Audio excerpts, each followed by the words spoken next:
100 days in Minecraft, but I'm about to make it a whole lot harder and turn off the sun. I'm in a world where it's always night. Mobs are always spawning, and I've added a ton of mods to make it the spookiest, scariest version of the game you've ever seen. These videos are always a ton of work, so if you enjoy it, make sure to subscribe and leave a comment to let me know your favorite part. So let's kick it off. Night 1. I spawned in and immediately was taken aback by the fact that the sky was dark. I jumped on top of a tree just to avoid any mobs that were around, grabbing a few logs and immediately making myself a wooden pickaxe and axe while I just stood back to appreciate the scenery. Oh my god, look at this terrain.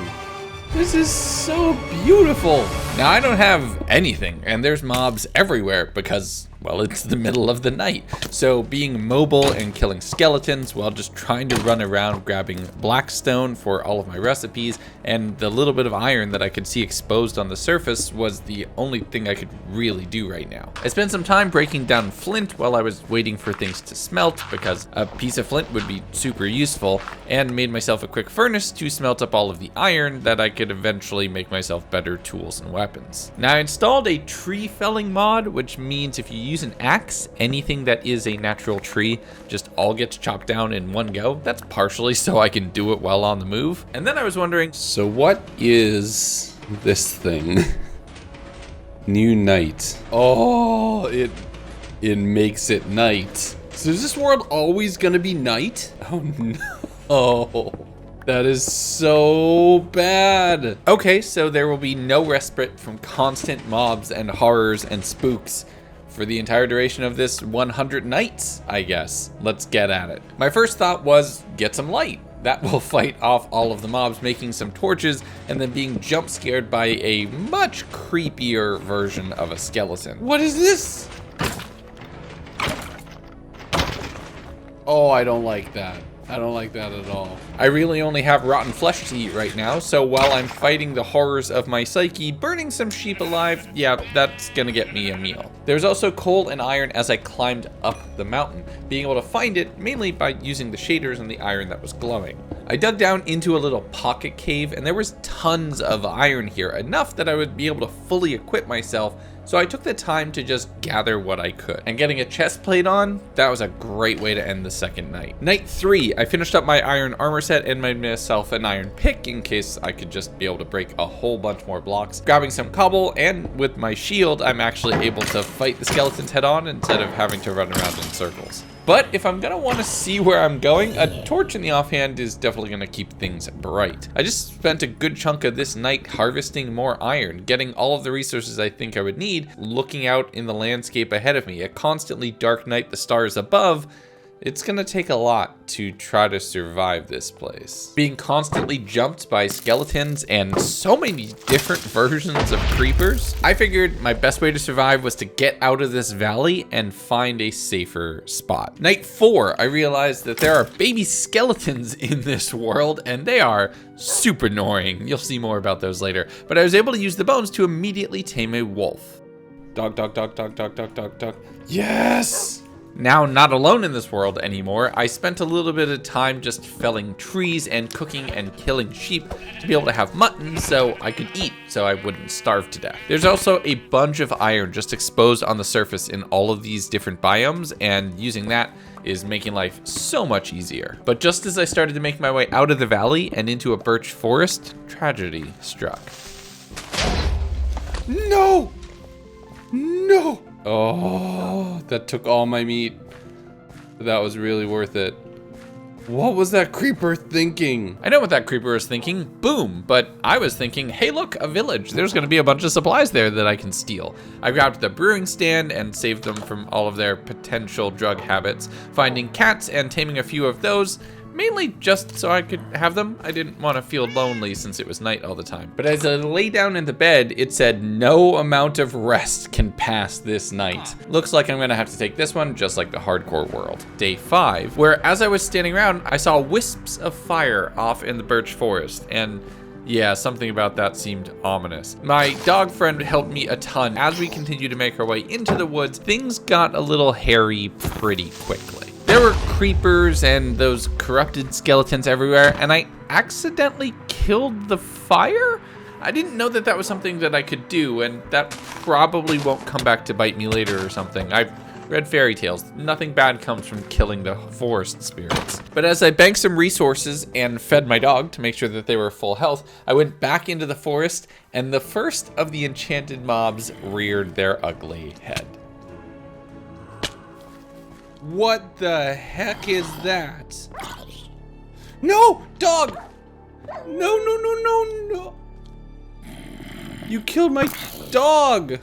So if you're wondering what this is, it's a super zombie, basically. It's a yeeter weakness sprinter zombie. That's super clear, right? One of the mods makes for all of these randomly enchanted mini boss mobs that spawn all over the place, and they are always a problem. This one just yeets you up into the sky if you're not careful. I slowly dug my way down the tree, throwing down different blocks that I could set to a pedestal where I could kill the zombies and they couldn't hit me. And eventually I was able to take it out, clearing out a lot of the other creepy mobs right behind it. I was able to get an enchanted diamond axe out of that, and oh boy, is it good. I am not okay with the fact that this cost me my dog's life. But I'll take a diamond axe, I guess. What did it cost? Everything. Night 6, it was a harvest moon, meaning all of my crops would yield more and grow faster as long as I was able to get them planted and before the moon sets. I did a little bit of breeding with the sheep before scouring the entire village, grabbing as many potatoes as I possibly could find and starting to get them planted as quick as possible. While I was smelting up the iron, I used all of my bone meal on the crops and they harvested like crazy. I only planted about 8 and I got 44 that I was able to cook up, which was my food supply for a good portion of this entire video. From there, I tried to see if any of the villagers would take jobs. They have specific hours that they're willing to start on a new position, and I think the Night-inator keeps us outside of those times, meaning I'm gonna have to go through this whole trip without any villager trading. Well, actually, wait, that's a lie. I just won't be able to re-roll anybody, so if they have a job, they just will never restock. And Kent here had efficiency 5. So yes, I absolutely wanted to save them, blocking them up inside of their house. And I'm gonna be completely honest, I do not remember whether or not I ever came back and visited Kent. So when you watch this whole video, please let me know if I should go let them out, because I think they might still be waiting inside of that box, and I'm not sure. The rain finally stopped as I continued looting the last few houses throughout the village, grabbing a ton of apples and finding some other villagers with jobs, meaning that some of them might have been able to connect, it just for some reason won't let them do it anymore. The blacksmith though, they had everything I needed. Yo. That is genuinely huge. Here, let's get you... Can we get you unstuck? Juliana, you're very stuck. But now knowing that some villagers had jobs, I went back around again, just confirming anybody who happened to be employed and blocking them into their house. I might have put this entire village on lockdown, thinking back. Night 8, I spent some time shearing all of the sheep just to get a few more wool blocks, but in the process of trying to fight the skeleton, one escaped and no witnesses. I was still trying to get people to become employed, so I was throwing down different workstation tools inside of houses, thinking maybe in that brief second when the day shifts, it was still inside of working hours, but I don't know if I was ever super productive on that. I made my way through the birch forest, killing zombies and cooking and killing cows to just set up different food supplies, as both the demon and regular skeletons were just constantly trying to kill me. And no, I didn't have a harder time killing a cow than I did killing the hostile mobs that were actively trying to attack me. What are you talking about? There is no evidence of that. Nobody would ever see that. I have no idea what's happening in my notes right now. As it rolled over to night 9, I went into one of the rooms that I had tried to force people to get a job, and it worked. Just barely. My stonemason actually picked up a job, so I'd be able to trade clay to them for emeralds and have a bit of a positive trade loop going. I gathered all the clay from the village that I could, threw it into their house, and barricaded the door, making a few more torches so that I can start clearing up a little bit of a light source and space around here, and also making my diamond pickaxe on night 9. That just feels awesome. But from there, I headed out from the village, trying to explore what was around and see what was in my local area and if there were other things that I needed to explore or tackle. And having this diamond axe, yeah, that's pretty great. As I crested the next mountain over on night 10, being very careful to avoid powdered snow, I saw a huge castle and village embedded into the side of the hill. Now, there was a bunch in here and a bunch more villagers, but the arrows, string, emeralds, and other resources were the main thing that I was super excited to find. But the castle looked abandoned, dejected, and overgrown. There's just trees in the courtyard, which with a little bit of clearing out would make for a decent base. Oh yeah, I was absolutely gonna make this castle my home. I mean, who doesn't want to live in a castle? It's the kind of thing where everybody eventually at some point in time wants to live in a castle. And with multiple villages immediately surrounding, I had a pretty good chance of potentially finding at least one trader that would go my way. The trick now is fighting all the mobs who are constantly spawning outside. As I was walking through, I found a chest that was sitting in the middle of the field, and I was thinking it's definitely trapped. Oh, what is all of this? Okay, turns out it wasn't trapped, and it was loaded with a bunch of useful stuff. I grabbed all of that, threw it into my pockets, fought a few mobs in this little underhang underneath the spruce village, and nobody here had jobs, but they did have a waystone, which would be super important once I decided to set up my base. From there, as I was leaving, there were multiple zombie villagers, and I'm thinking, oh, this could be huge. I could use them to get decent sized trades and technically re-roll them at least once. Except one of them was a mini boss with all sorts of powers. The Ender Duplicator Gravity Speedster Zombie Villager was kind of hard to deal with, but they did drop something amazing. Another Silk Touch axe. Wait, a fire? Hold up. Oh my god, that's literally impossible. Oh. Fire aspect on an axe? Yeah, I'll take that. I ran back to the castle, throwing down the waystone in the courtyard, setting this as my base, at least for right now in this world, and combined the axes, so I had the ultimate tool of both logging and murder. Night 12, now that I had established somewhere that I wanted to live, it was time to do a little bit of organizing. I spent some time smelting up a lot of the resources and cooking up different foods, and starting on a mine down from the castle, so I could see what was there. I found this glow grease? I don't know what it is, but it's shiny. It's probably radioactive, and I maybe shouldn't take it, but I stuffed my pockets with it. Night 13, as I continued digging a staircase down into the mines and harvesting any copper that I found, thinking that I could probably do some kind of build with that, I did stumble into a skeleton spawner, which would be pretty useful for bones, arrows, XP, and other resources. The only problem is, since it's always night, spawn rates are gonna be kinda garbage here. The good news is it was actually relatively close to the surface, where on night 14, I continued exploring caves. I had built a mine shaft kind of my own design, but caving is way better in 1.18 plus. As I started making my way down the dripstone spikes, I eventually saw Skulk, and things got interesting. Oh, it's time for the Wilder Wild. Oh, I'm piggling me, don't mind that. But yes, I have the Wilder Wild mod installed, which made this really interesting. I did find a golden chest down here, which was locked. I wasn't able to access it. With Silk Touch, I was able to get a little bit of Skulk and continue exploring as it rolled over to night 15, checking around the general area and just trying to see where the borders were and if there happened to be an ancient city here. As I continued caving, I ran into a goblin trader who would trade raw copper for copper ingots at a profit.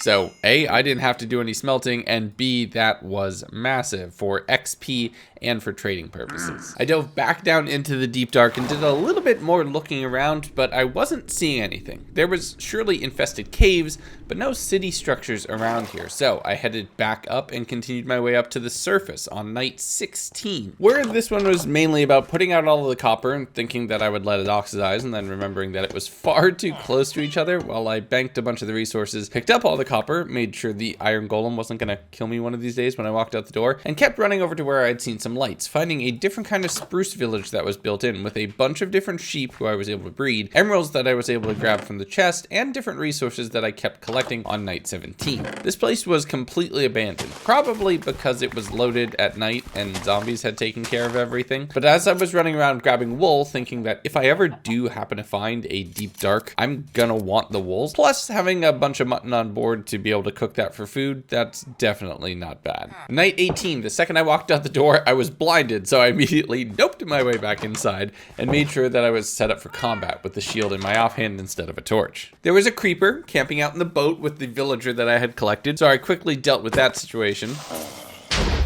Okay, I didn't really deal with that situation too well, but I thought it was time to set up an actual food supply. I found a little area just on the outskirts of the village that I was holding up in and thought I would set up a little potato farm since I had a bunch in inventory. And wouldn't you know it, right as it rolled over to night number 19, the harvest moon rose. So this could not have been better time. I immediately got down a bunch of torches so that I could plant all of the crops running back to the castle for bone meal, which I spent on the potatoes as much as I possibly could, growing and harvesting them, being able to go from about 10 potatoes to fully filling out this farm with over 2 stacks sitting in my pockets. But I was out of bone meal, so I kept running around trying to find any skeletons to see if I could get a couple, but as the harvest moon set on night 20, I didn't find any skeletons, but I did find a pretty scary regenerating creeper. Thankfully, the mini-bosses don't really have a contingency for when the mob chooses to unalive themselves by exploding, so that worked out in my favor. I ran back towards the secondary village that I had found, thinking I'd head over to the tall spruce trees to just grab a whole bunch of wood, and I got jump scared. Oh, what the hell is that? What the hell is that? What the hell is that? Oh, I hate it. I hate it. I hate it. We're gonna kill it.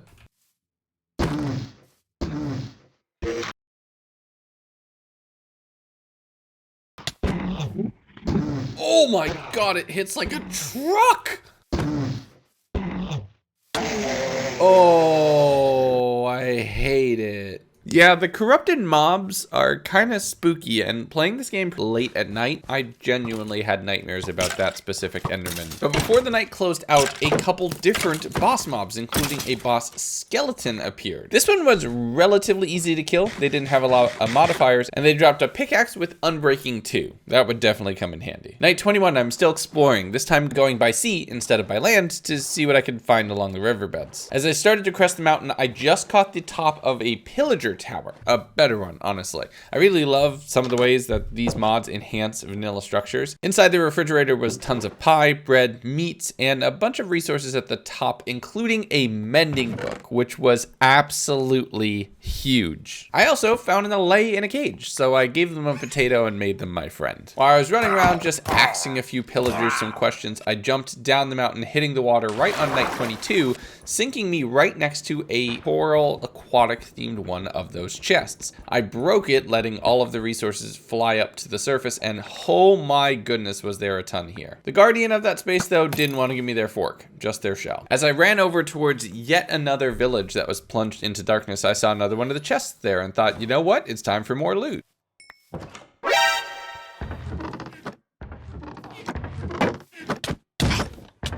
Yeah, maybe some of these chests are mimics, so I need to be careful instead of just thinking it would be a win. I did get attacked by a mini-boss spider, who I was able to eventually take down, getting an enchanted sword, which was honestly pretty great. In the library, it asked me if I believed in gravity, and I said yes, being rewarded with a hugely OP book immediately following. Oh, look at this book. Well, that's going on that sword right away. Night 23, I was looting the second of the churches where it once again asked me if I believed in gravity, and I said no, using a bucket to break my fall jumping off of the roof. As I was running around though, and the golem was fighting all of the corrupted mobs, phantoms did start to spawn. I'm guessing that's how it works with this whole flipping from night to night to night. It only just now counts. There's no waystone at this village, so I had to trek all the way back home manually, making my way back over and around the mountain, falling into the powdered snow and trying not to panic, but things worked out fine. I eventually made my way back to the castle, dropping off all of the spruce, which is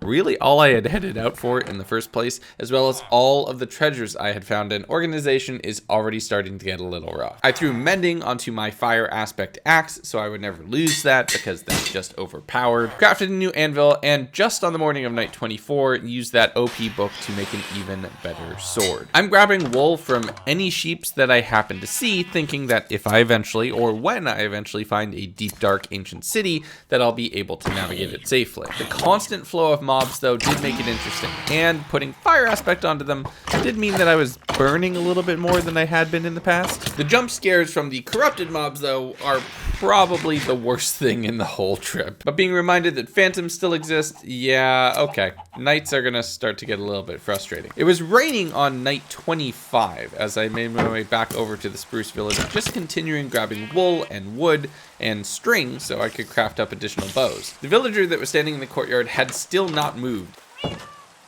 I don't think I've seen you move in 25 days. I got here at like day 10. You're standing at... You should move. I think they're broken. Okay, Rebecca.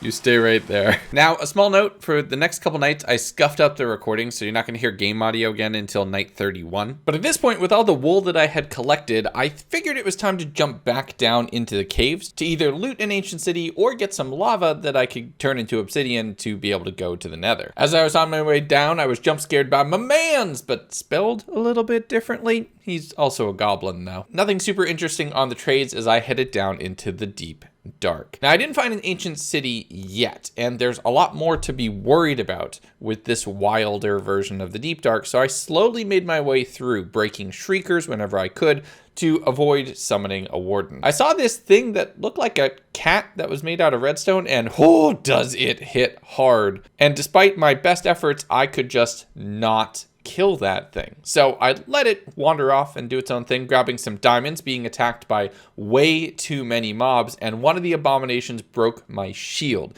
leaving me defenseless with multiple different enemies right there. And I'm under half health. I'm just waffling down potatoes, killing anything that comes close, seeing a little bit more diamond blue glowing out and mining those all up because I need the resources, accidentally setting off another shrieker, strike 3.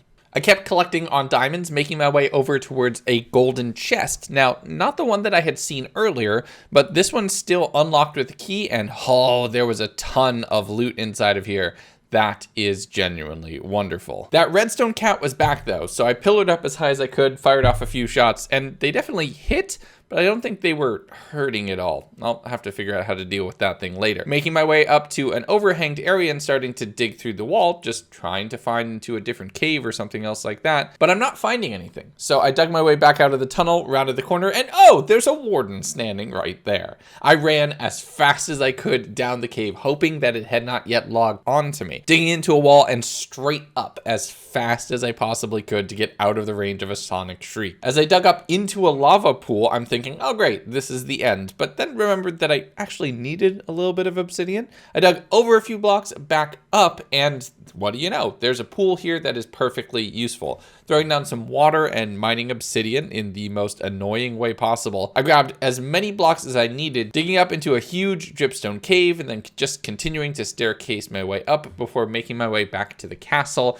and into the courtyard. Throwing down the golden chest is another place to store it. The animations on all of these is actually kind of funny. They all opened and closed together like nom, nom, nom, nom. But I spent a little bit of time organizing my inventory and putting away the things that I didn't need right away, so I'd have inventory space for looting, as I took the obsidian down to inside of the greenhouse here, figuring it was a great way to keep the portal contained and kind of in the antithesis of the nether. It worked pretty well. And for once, going through to the nether, I did not spawn in a basalt delta. Instead, I was on top of a tree in a warped forest, which is maybe the second most frustrating biome in all of the nether. Now, this is one of those situations where I did utilize my map to try to get an idea of other things that existed in the world to be able to find the structures a little bit easier. Beelining my way across towards a bastion that I had seen in the distance. I saw another one of those chests in the corner, and at this point I'm paranoid. I've played enough D&D to know that one of these is going to eventually just try to eat my face off. So I shot the chest, and I'm not proud of it. With no immediate reaction, I bridged my way over, put it inside a box just in case it was a very patient mimic,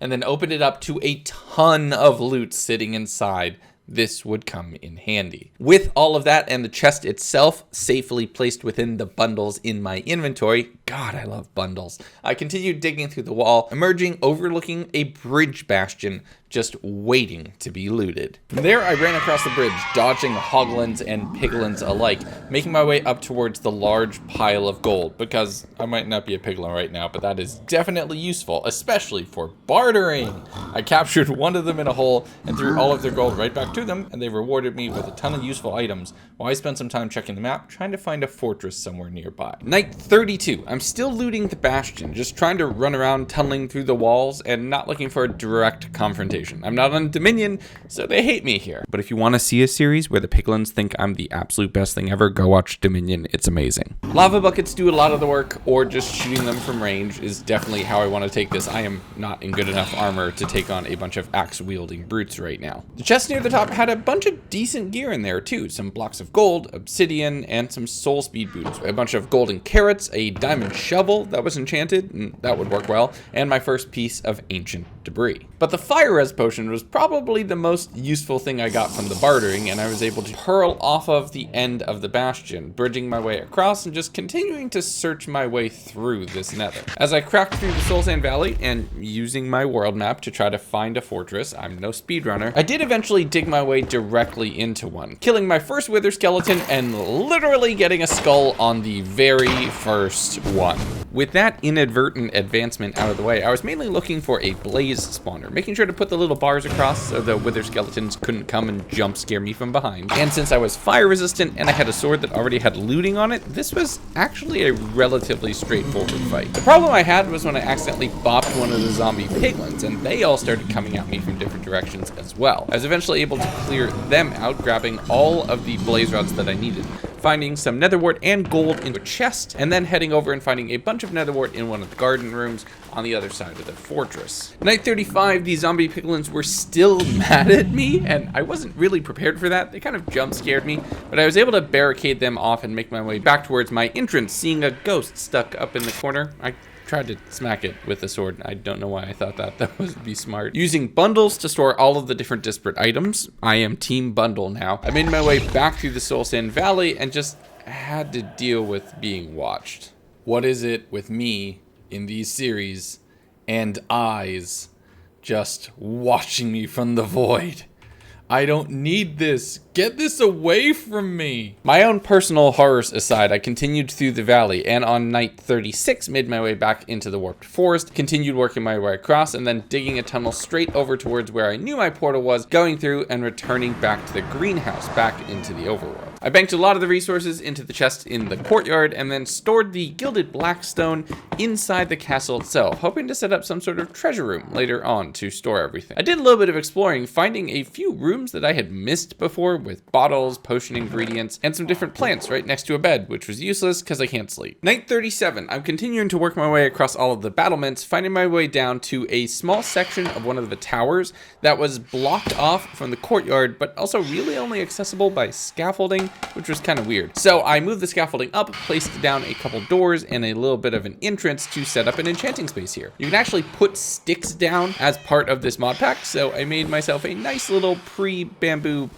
looking entrance. And on night 38, I'm using all of the paper, leather, and the books that I had collected to start building out an enchanting room. Now, I ran out of leather very, very quickly, so I needed to venture out and kill a whole bunch more cows, being attacked by all of the nightmare golems and other nightmare monsters, plus phantoms all throughout the night. It was raining, so I wasn't getting cooked meat from all of the cows that I was killing, but at least I was still getting leather, and a looting sword definitely makes that go a little bit faster. I jumped into one of the rivers, fighting a drowned that was just frozen and completely unaffected by anything that I was doing, and a crashed ship with a bunch of barrels floating around. That had a bunch of diamonds in it, so definitely a great find. I continued my way to the other side of the bay, just slaughtering cows for leather. Don't call PETA on me. I promise that it's for a good cause. But just as I was finishing that up, one of the phantoms attacked me and my chest plate broke, my armor dropping to about half of what it was and making me a lot more susceptible to damage. I continued running along the coastline, running into a blacksmith with more iron and diamonds and obsidian sitting inside, plus a waystone as the westernmost point of where I was headed so far. I grabbed a little bit of sugarcane down by the water, which I could grow for more paper,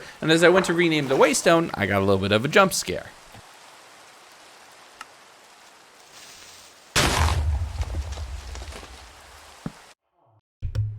Whoo! That was close. Okay, let's just get this thing named and probably get home.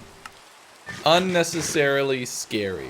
With that though, all the diamonds that I had found while out on that trip were enough to put me up to be able to make a new diamond chest plate, and I'm feeling a lot safer. Night 40, a harvest moon rose again, which meant that it was time to head out for the farms or to plant the sugarcane so it would grow a little bit better. A lot of the potatoes were ready for harvest, but I first spent some time planting down the sugarcane right next to it and then grabbing over 10 stacks of potatoes while being attacked by phantoms. About a third of those went directly back into the replanting as I kept shooting the murder pigeons up in the sky, but I thoroughly took advantage of one of the more friendly special moon events and just put that space to work. Night 41, as I was putting away all of the resources from the harvest moon just after it set, I started randomly drowning in the courtyard. Now I didn't know why, but I had a feeling it was going to be some kind of boss mob with some sort of drowning abilities, so I just headed out just trying to see what I could find. That's when I saw a cloaked, withering, yeeting, drowning phantom, which really was just a set of eyes in the sky that was attacking me and constantly making me drown. This was genuinely, realistically, a really scary fight because I had to constantly pick out these two little green specks in the middle of the sky as it was constantly damaging me, and I can't roll a perception of 30, so no, I didn't catch it most of the time until it was too late. And worse yet, near the end of the fight, I ended up running out of arrows, so I could only kill it when it came in to try to dive bomb me. But thankfully, when it did die, it dropped a sharpness 4 sword, which was a big upgrade to my overall damage capability. And then right next to where I was fighting that phantom, I found another one of those chests. How did I not know this was here? Oh my god, I need to get all of this inside immediately. I don't know if you noticed that, but there was a trident in that chest, just sitting in my backyard basically for 22 some odd days, and I had no idea. What is it about me and not noticing tridents in chests in these 100 days videos? If you know that, just leave a comment what I'm talking about. But with all of those supplies banked and combining the sword that I had with the sharpness 4 sword that I had just gotten from the phantom, I headed out west again, just recovering from the checkpoint of that village to just continue and see what else I could find. There were these massive trees just sitting on the savanna biome with a really beautiful orange wood about them, and I couldn't fell the whole thing. It had to be less than 100 blocks, so I spent a little bit of time just constantly chopping at the tree until it got under 100 when poof, the whole thing just disappeared in one go. This is all the wood I need for the rest of the series. But I'm out and about. Every time the night ticks over, I stop and I take my notes so my commentary isn't completely incoherent. But as I was rounding the hill, I went to open up another one of those gold chests, and this is why I have trust issues. Between the phantoms and the mimic, I was actually taking pretty bad damage, going down to half health pretty frequently because they were attacking from all different angles. I thought at one point I had to cut my losses and get over it, but there was a ravine in my way, meaning there was no way to get away from these mobs. But I was determined, just running forward until I saw a cliff in front of me, and then I full on did the movie style dive. Just as I made my way towards a sandbar that was in between what looked like basically the two continents that were on either side of this little strait, another super phantom attacked, blinding me out of nowhere and then throwing me up into the sky where I would break my ankles on the ground. Thankfully, I was surrounded by water, so this one was a little bit easier to kill, except it has a totem of undying. So yeah, killing this one phantom took more than a full in-game night because I basically had to kill them twice and I was out of arrows and I just constantly had to wait for them to come down and attack me. You know what the biggest scam of the whole thing was? They didn't drop anything, or at least nothing that I could find in the moment. I used a lot of that awesome new wood to make a quick boat and just started sailing away. The continents look like they've been eroded away with lush caves visible straight out to the water on both sides. And oh my goodness, it's just beautiful terrain generation. Plus, there's a coral reef right in the middle. But on top of the mesa side was what looked like a western town, like something you'd see out of Westworld. Oh, and by the way, it's haunted. So yes, it's definitely something out of Westworld. I started looking through a few of the chests as doors and chests would just open around me, finding a cowboy hat, and you bet your butt I definitely put that on right away. After exploring around and fighting mobs throughout most of the western village, I realized the biggest thing I could grab from here was completed bookcases. I had Silk Touch on my axe, so why not? With all of those in my pocket and running away from what is the largest creeper I've ever seen, I jumped back off of the cliff, jumped into my boat, and I yeehawed my way over to another ship that I had seen built, with a fisher villager just camping out right here. And the best part, they had a ton of stuff in their barrels. And the best part, they didn't care when I looted through all their barrels to grab a bunch of string to potentially trade back to them for profit. But the cool thing here was how deep the oceans are in this mod pack. They're about 3 times as deep as it normally is. By the time you get down to the surface, you're at half your breath already. It makes it feel so much more realistic. Even more so when a mimic chest decides to try to attack you and is just swimming in place. But I cowboyed my way around, not seeing anything with the fog and the rain, as continents that were eroded, hovering over the ground, would just come into view. And then I saw a fleet of ships. At first I thought it might be pirates, but when I got up onto the deck and rang the bell, it was all villagers. This was a merchant fleet. And there were actual merchants here, multiple different villagers of all different professions, all of whom had trades. So there were some opportunities for some really good rolls if I got lucky. I kept grabbing any emeralds, lapis, apples, or anything else useful from the chest, finding a luck potion on one of the brewing stands, and that will come in very handy later. But despite going through several different chests and seeing some diamonds just randomly on the floor of the ocean and running down to mine those, that clip looks really weird, and that clip does look very out of context, but I promise I saw them. I had spoken to basically everybody, and there was unfortunately no good trades. By now, I had forgotten the villagers over in the birch forest that I had locked all into their homes, so I'm thinking I'm never gonna get good trades here. My pockets were also very, very full. So I banked everything, smelted up some stone to make a stone cutter, used that to make some stone bricks, and while I'm cooking food, I think, oh, wait, I can probably make a waystone. I grabbed a single bucket of lava and used water to convert it into obsidian, and breaking that without efficiency,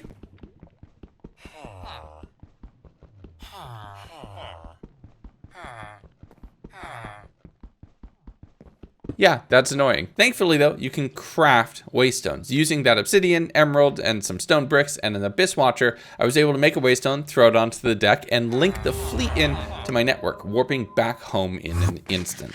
Night number 50, now that I had all of the books, I started working on the enchanting room, and my chestplate would roll with protection 4 if I could just get myself up to level 30. So my thought process was, I know a place that has a bunch of experience stored there. I went down back through the caves towards the deep dark area that I had seen earlier. And it turns out if I had just gone over a different part of the hill, I would have seen the ancient city that was literally waiting for me right there. I was here 20 days ago and I completely missed out on this. So night 51, I'm in puzzle mode. I'm breaking shriekers and slowly making my way towards the center of the ancient cities. And this city is made with the Wilder Wild mod, which means that it's a lot harder to navigate, and there's more different variations of Skulk with stairs and slabs, so many other things. Shout out to the whole Wilder Wild team. They're one of the first mods I added to this mod pack. Go show them some love. There were Riptide 3 books, diamond horse armor, no enchanted golden apples, as is my luck, but I did find some more diamonds, which would help me get up to a new set of armor, because I desperately needed it. As I continued into night 52 though,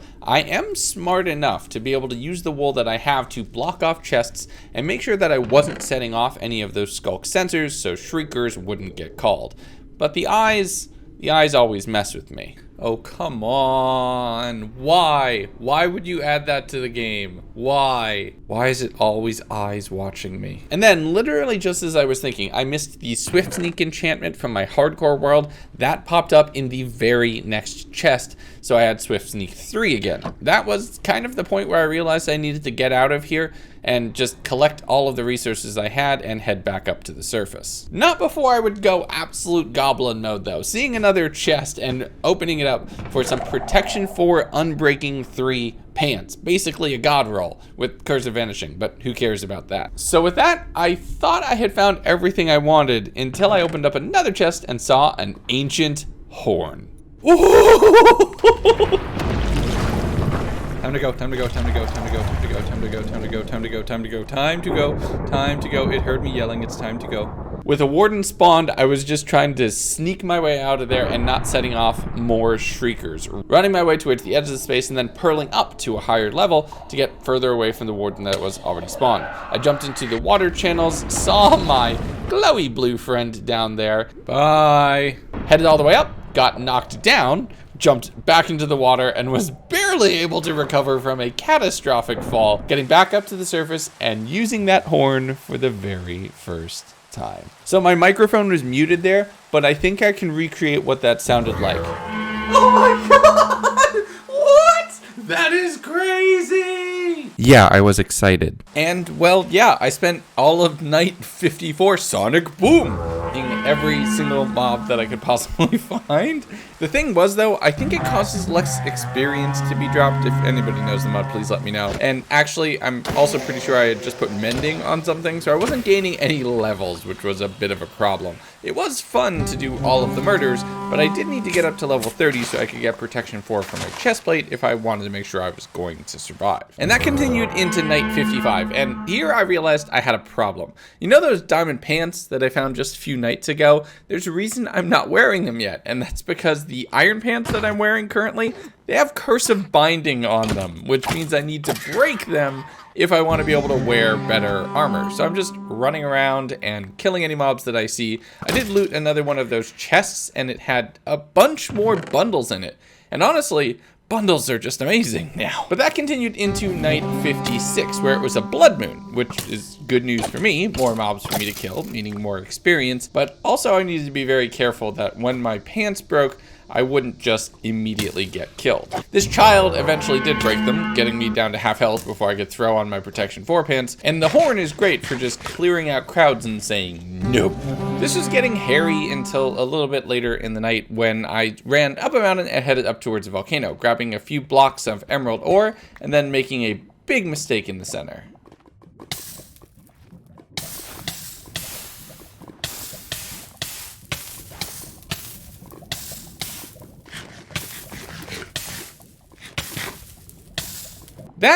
That was very, very close. Turns out lava and snow don't really mix well together. Who would have thunk it? I continued working my way around the volcano, peeking inside of the mountains, and oh, that's the problem. The mountains are hollow. I know several members of my community who will be upset with that, but I continued working my way around the mountains and the volcano on night 58, grabbing any emerald blocks that I could potentially see and using the horn to kill any time a single mob was anywhere close to me. It's my favorite weapon of the entire 100 days, or basically any video I've ever done, I'm sorry. Going into night 59, I headed back towards the village, and I was originally going to head home, but I realized I had a little bit more inventory space and I wanted to cross over to level 30. I was hunting the last couple mobs, grabbing any iron ore that I saw, which had a little bit of experience, and tried to kill an enderman before they snuck away and teleported somewhere. While I was continuing to dig out the last little bit in the mountain, though, I had a friend stop by. Oh, you're so cute! Are you a friend? Okay, I need to figure out what you eat. Bug friend. New night, new friend. New night, new friend. Okay, come on, bug friend. Bug friend! So now I have something to live for. My wolf didn't really fare too well all the way back on day like 7 or 8. I really hope this bug just isn't dead within a few days or two. As I crossed over the hill though, I found a jungle well with a creeper that was stuck inside. I was able to shoot them out and then checked underneath. There was no treasure there. It's just like the desert ones. But as I was fighting more mobs, a giant bat. Seriously, what the heck is this thing? Sierra, get a screenshot of this. That right there is absolutely cursed. I ended up fighting a lot of mobs right here, taking out any zombies that happened to get close and bowing down that demon bat from as far as humanly possible, but there was no loot that had dropped. I did drop down through the hole in the middle of the mountain here, landing back onto the water into one of the lush caves, where I just reset on all of my food resources, swimming my way across and making my way back over the terracotta, killing what looked like a creeper that was a stack of potted plants, hitting up at the waystone, which would cost me a level, but I had one to spare, and teleporting to the wrong place, ending up over at the merchant fleet and not back at home. In one of the chests there, I did find a pair of Frostwalker boots though, and I pulled my best Tanisha interpretation from the Dominion SMP and started running across the ocean, carving my own path. I looted a quick fisherman vessel for all of the food that they had on board, just having fun with this. I continued using my new boots to just have me walking down the river, making my way into a new birch forest and a new birch village that had a bunch of chests that had items just waiting for me to take. As I crested up to the top of the mountain with snow all around, I saw another one of those ancient pattern chests that had more bundles waiting for me inside, but the second it closed, I felt this weird sensation, like something was watching me. My heart started to race, and then I flew.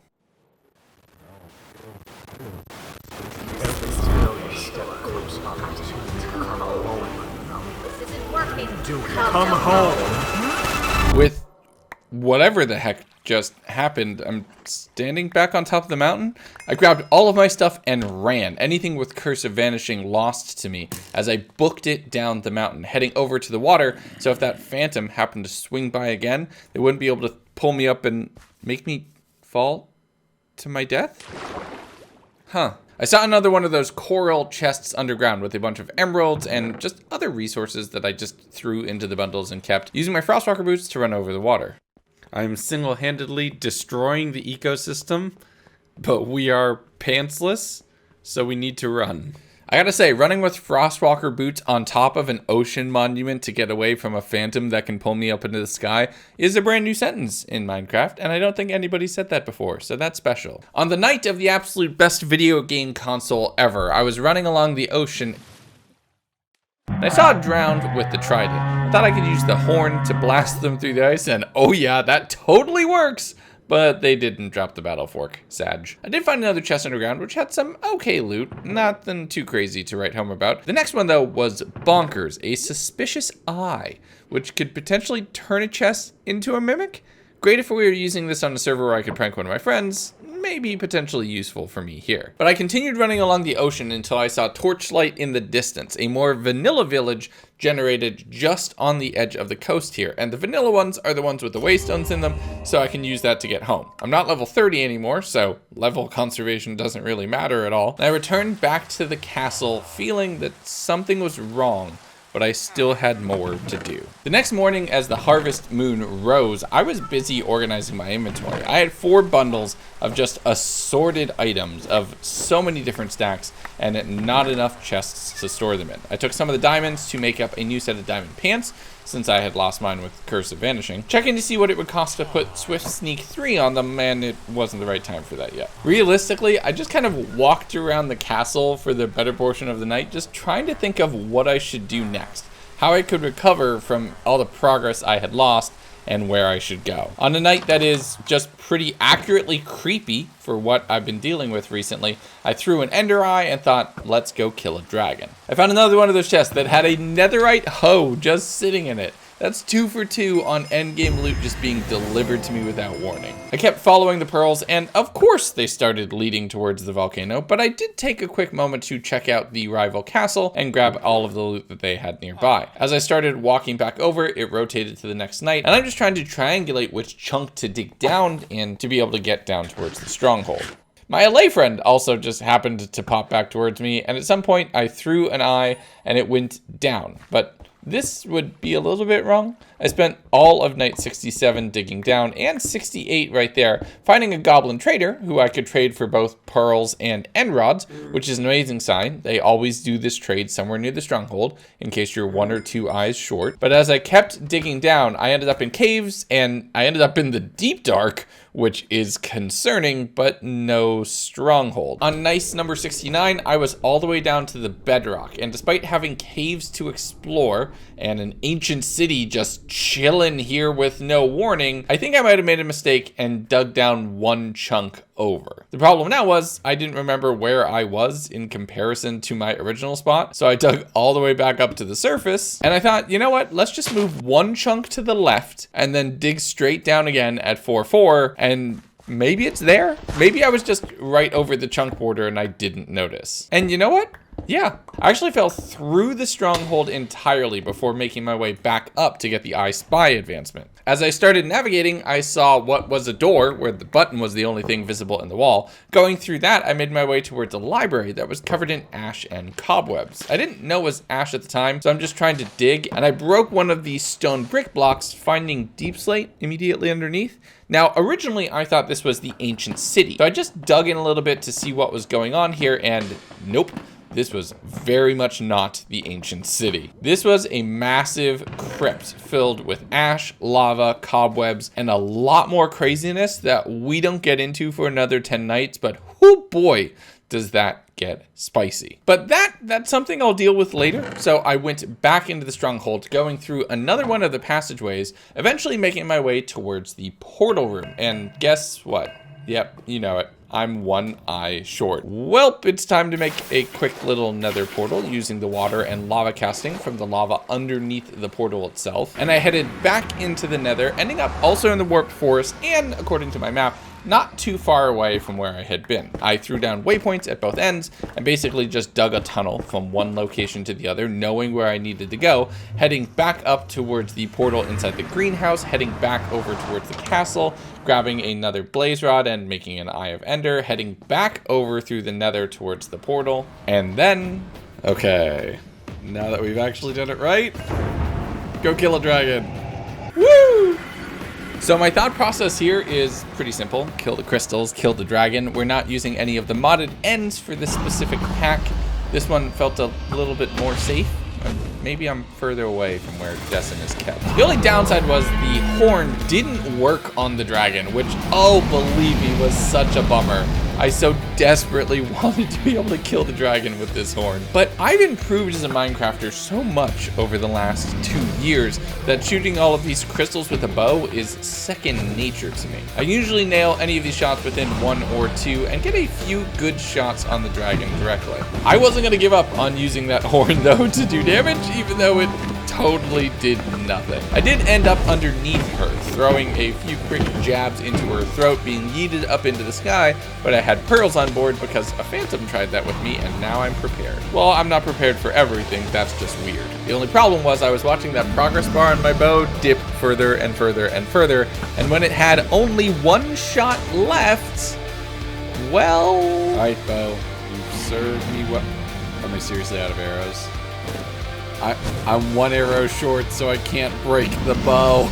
And you know I definitely had to try the horn again after that. But at this point, I'm just camping inside the space and trying to crit the dragon out using pearls whenever she throws me up into the sky and just avoiding breaking my legs into my torso. Despite a very live dragon fight, I was able to camp out underneath her and bop her to death with the sword, unlocking the end and claiming this dimension as my own. Yes! I gathered up all of the experience, which was potentially not the optimal version, but I'll take level 60. Walking past the sign and saying that it would lead me to a village? I think they put this in the wrong dimension, actually. Grabbing the egg and throwing it into my inventory and into one of the bundles, I am far from done in the end. Building up a chunk of cobblestone and throwing a pearl through the ender eye, making my way to the outer islands and checking my map to see if I can find an end city. I had a little bit of an idea that they were off somewhere to the north, so I kept running past more signs that really didn't give any clear indication of a village, bridging in certain places, seeing a city with a ship just over the horizon at max render distance. I came across a purple ender chest, an end locked chest that I couldn't open. Even trying to use a gold key from one of my bundles, it just was completely locked to me. And there are several of these things. I wonder what's inside. Hello, welcome to your Ender City. May I interest you in your Lord and Savior, Horn?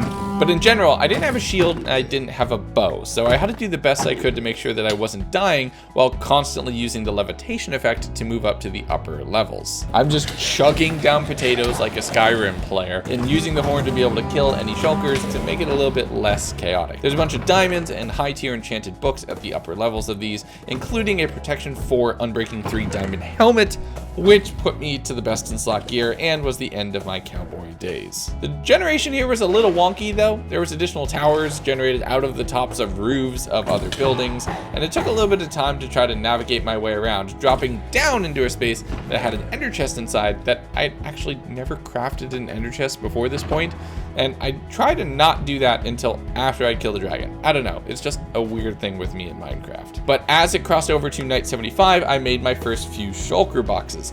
And Shulkers Plus Bundles allows for a ridiculous amount of miscellaneous storage, and I'm able to keep so many different items in my pockets. That's wonderful. I used water to drop down to a lower bridge, killing any Shulkers in my way for shells, and then bridging my way across towards the ship, getting hit and using the levitation plus an ender pearl to knock my way over to the deck of the ship, grabbing the potions out of the back and running over towards the grand prize of an end city on a light truck. The armor's not bad either, but being able to fly, that's my favorite thing in Minecraft. I flew my way back over towards the end gateway, flying through that, running over to the portal, and returning to the overworld. Night 76, it was everybody's favorite Minecraft minigame, Inventory Management.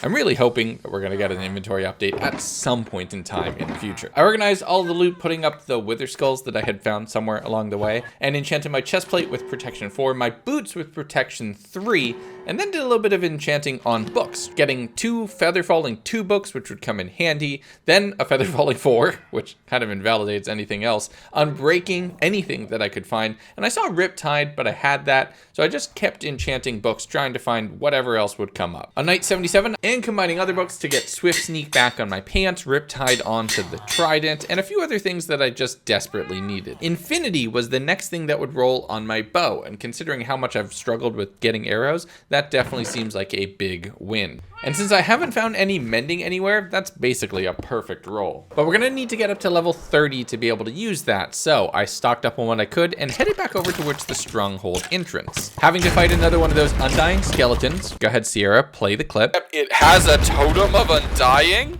But the ancient horde makes it so easy to just blow things away. I jumped down the hole right as the night rolled over and the blood moon rose, realizing that I had forgotten to put water down at the bottom, throwing a pearl at the absolute last second to avoid going kersplat and dying. From there, I put a waystone down to get this into the waystone network, and then went back to that crypt that I had found underneath the Ashfield Library and just started exploring. There was a lot here, and this place kind of gave me the creeps. Inside all of the different graves was copper, books, and other useful things, but sometimes ghosts would attack me if I opened it. I'm starting to think they might not like me looting through their things, but heck, there was a lot here, including black iron, which looked like something that, I don't know, something about it felt off. As I continued making my way through, bridging out over lava, there was a ton of different supplies in all the different chests and barrels around here. Cobwebs everywhere, and a large, huge, ominous potion or cult room of some kind with crying obsidian and end crystals just casually floating in the middle of the room. There were cultists with daggers who I was able to kill over the fences since my reach was just a little bit longer with the full sword. And even with protection, they were hitting for decent damage. I used the horn to blow away all of the crystals, checking underneath the different areas and seeing blood and flesh everywhere. Yeah, okay, this is feeling a little concerning. With corrupted versions of pillagers coming to attack me, glowing eyes running at me through the night. This place feels like they've meddled with something dark or corrupted, and with certain parallels to things I've seen before, this worries me. I need to learn as much as I can about this place, which means opening every chest and leaving nothing unturned. On night 80, I saw a barrel with some fire res potions buried inside of it and thought maybe there's something hiding behind the lava, jumping in and checking, and no, there wasn't. So I went back towards the lab, finding a book that was blank, ominous, and some golden carrots and all sorts of different potion supplies in the barrels sitting around here. They're definitely trying to brew something up. The thing that confused me was that my frames were absolutely tanking right here. Apologies that the video looks a little scuffed. It gets better in a day or two. So there had to be something more to this space. So I walked around digging through the floor, finding an entire another floor just beneath where I already was. There's a ton of spawners here for those corrupted pillagers and a huge library of information, undoubtedly holding all sorts of dark secrets and messages about funerals and some dark corruption spreading over the world. Maybe this is why it's always night. I grabbed the books and fighting all of the mindless enemies that were attacking me with skulls and wither and darkness shrouded around them, grabbing a second book that talked about the spreading. I don't know what that is. There's more cultists down in the lower levels. I grabbed one of their daggers and kept that with me, working down to yet another level deeper where this place started to intersect with the deep dark itself. And the sounds of the deep dark in the space like this made me feel like maybe they had something to do with it. There was yet another book talking about a plague for centuries to come. I'm starting to think that they had maybe tapped into a power that they were not meant to have. Finding another layer buried deeper down, I turned off the shaders, which helped with frame rate issues, sorry about that. Dealing with another level down that was more deep dark than the sanctuary itself, with even more of those corrupted brainless pillagers just running around at me from there. There was copper and tinted glass with all of the different blackstone and shriekers and sensors that had wormed their way up this high. And having to deal with those while fighting the withered and corrupted mobs was definitely a bit of a challenge. I continued making my way around though, just clearing corner after corner and corridor after corridor, fighting off any cultists who were either somehow still alive down here or very clearly dead. As I got to the absolute deepest level, I saw a book in a large crystal room surrounded by books and amethysts, and it talked about how death shall cleanse the world. Okay, that feels a little ominous. Given how much, though, this seemed to be either tied to the deep dark or causing it or maybe trying to harness it in some way, I dug right underneath this book and wouldn't you know it, right into the ancient city. Okay. If you're the modder and you made this, and you made this work like this, you are glorious, okay? This is amazing. I wasn't ready to go down into there though first. There were still more rooms to clear. I started finding emeralds and wither roses in the chests, which feels a little bit out of place. And then I opened up the next one and there was a god apple just sitting inside. And then two more in the next crypt immediately following. Seems like they were definitely preparing for something, trying to be equipped for it, and something had gone horribly wrong. I made my way through one of the last corridors, digging down to yet another deep level. This one more skulk than stone, with so many more of those mobs just constantly attacking. I made my way out of the area to a small crack in the caves that had water, which I desperately needed, and instead put a torch on top of it, remembering that there was water all the way up in the potion room on the blue side, grabbing that so I'd be able to set a water column down to be able to head down and into the deep dark itself. Now, I wasn't fully prepared for this one. I knew it was here, but I was gonna explore the crypt, not the ancient city. Them being tied together was a bit of a problem, so I made a set of shears and collected a lot of the wool that exists inside the city itself.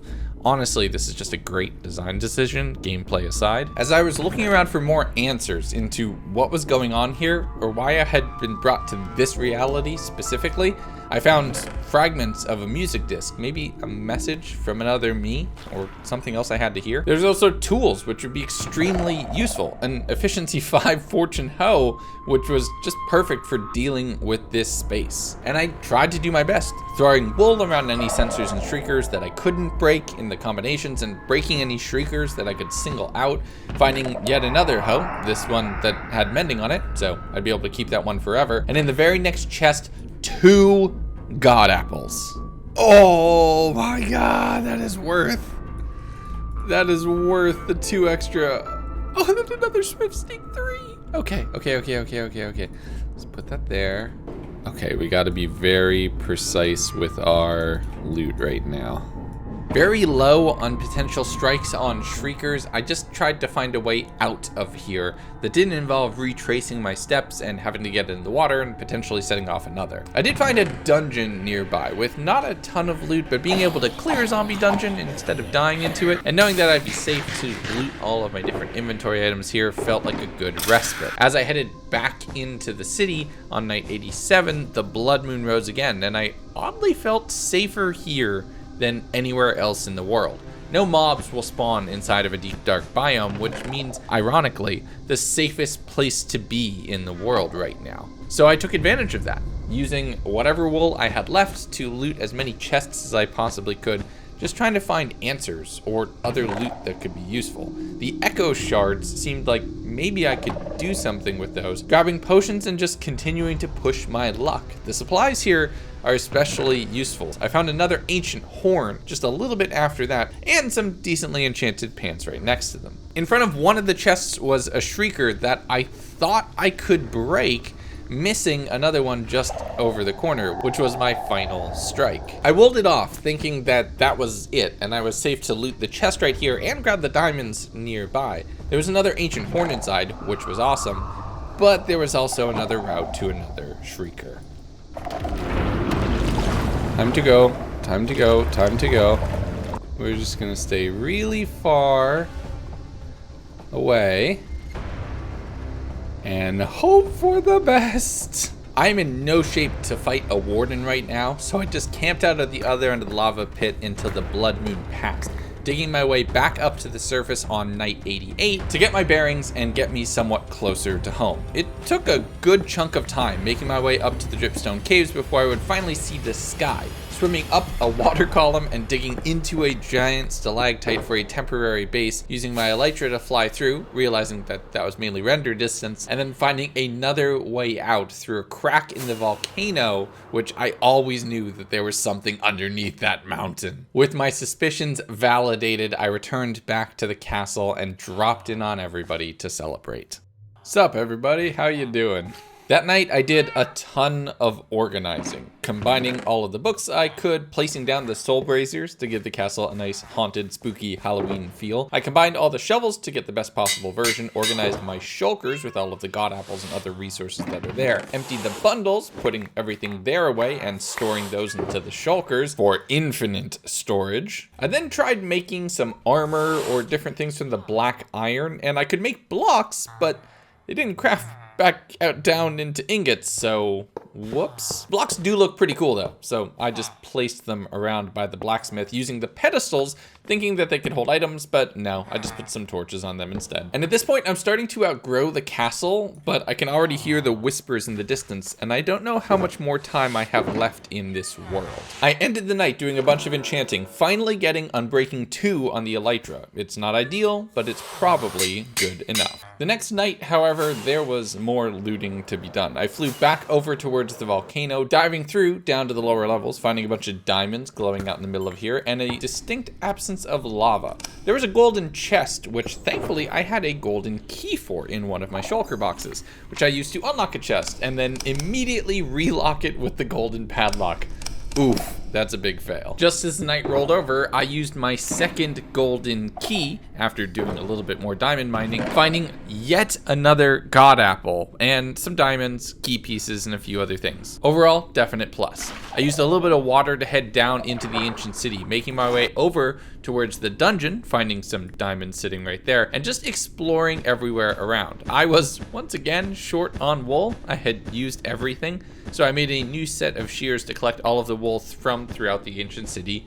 Yet again, love that it's here. But the reason I'm here is not for looting, it's for the skulk, actually. It's one of the easiest ways that I can use to get up to different levels, grabbing diamonds from behind any of it. But you know me, if I'm here and there's chests that I haven't opened yet, you bet your butt I'm gonna open them. Finding a pair of mending diamond pants, definite win. As I rolled over into the next night, and as I'm just passively looking around, just trying to see what else I could potentially grab, I saw a block of ancient redstone, which that definitely seems somewhat interesting. I broke the Shrieker that summoned a warden the last time I was down here, and the chest was thoroughly underwhelming for the danger that it put me in. But I'm making mistakes. I'm getting careless, setting off Shriekers by hitting the traps and the pressure plates around here, and grabbing diamonds whenever I needed to run away from the noises that were freaking me out. But as I conquered my way through the city, defusing the last few Shriekers and looting any remaining chests, some of which are just completely untouched by Skulk, but had nothing worthwhile inside, I started to think that maybe I should try something different. Do it differently near the end of these. Maybe that would break the cycle that I constantly get pulled in.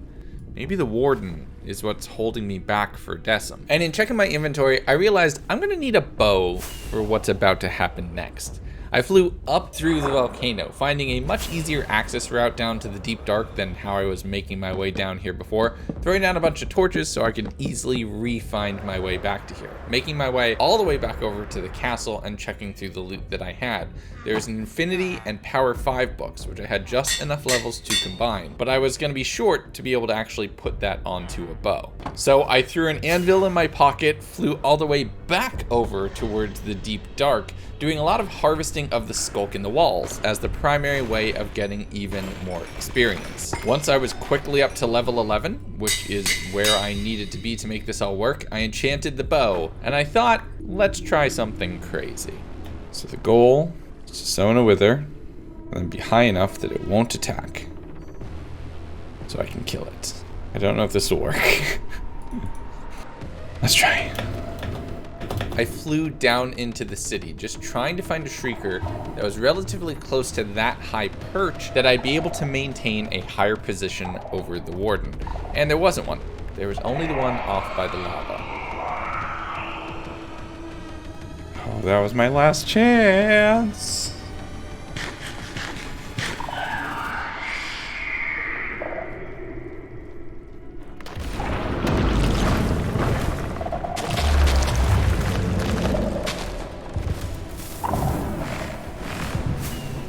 The TNT would be my first go, and that did a decent bit of damage right away and immediately set the warden on my path. They were coming for me. With a Power 5 bow, I was able to do some damage as they literally just walked across the water, but that sonic shriek, that is terrifying. 6 hearts of unmitigated damage if you're not careful. Shoot.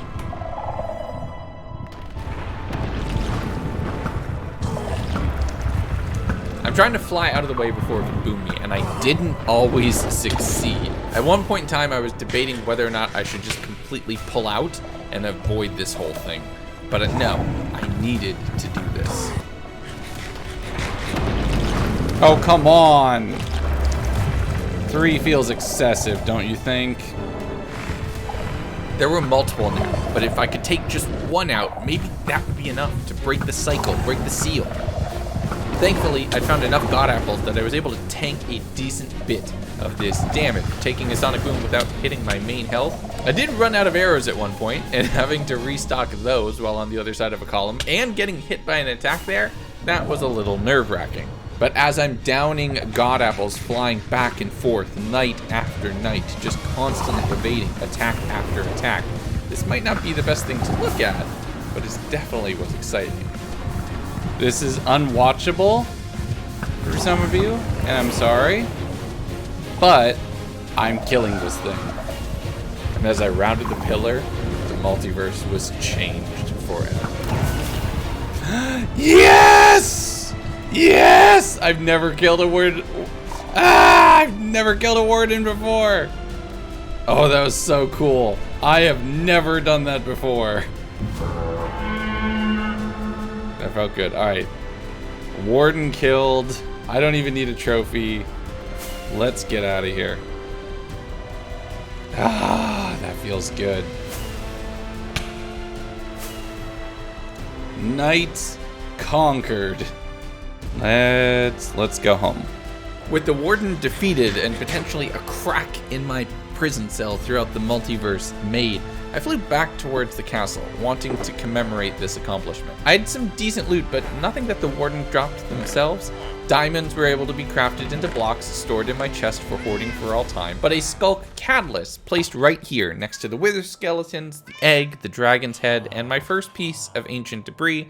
That felt good. I celebrated and did some organizing, taking night 96 to clean up and move the treasures to inside the castle proper in several different classified chests, so that when you get the world download, if you support me on Patreon, you'll be able to go through and start with some decent gear. With extra horns stored in frames, multiple diamond and gold blocks placed and safely tucked away, I had dug through a wall to make that a little bit easier. I repaired that eventually. I flew out of the castle and back to where everything had begun, the initial valley where I spawned, landing down in the water and realizing that I had never revisited this machine after seeing it the very first night. Who built this? Who would have made a machine to keep it always night? Wait. Warped. Copper. No. It couldn't be.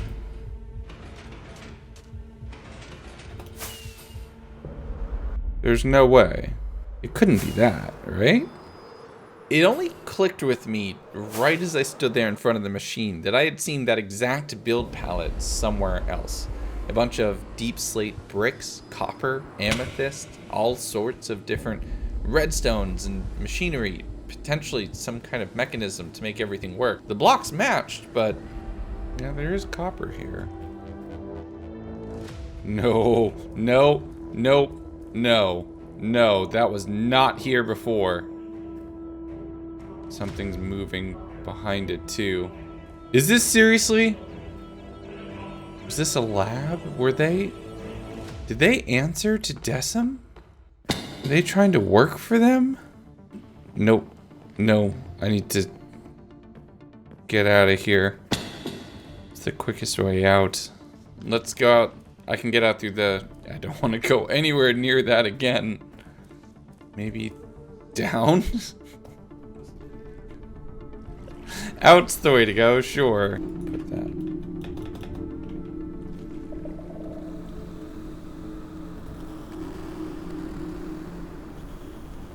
Since when does that? No.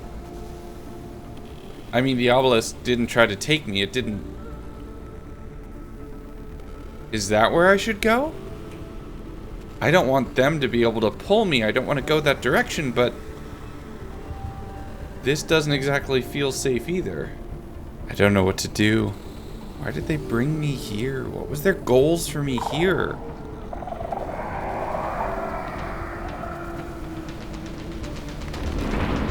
Oh no.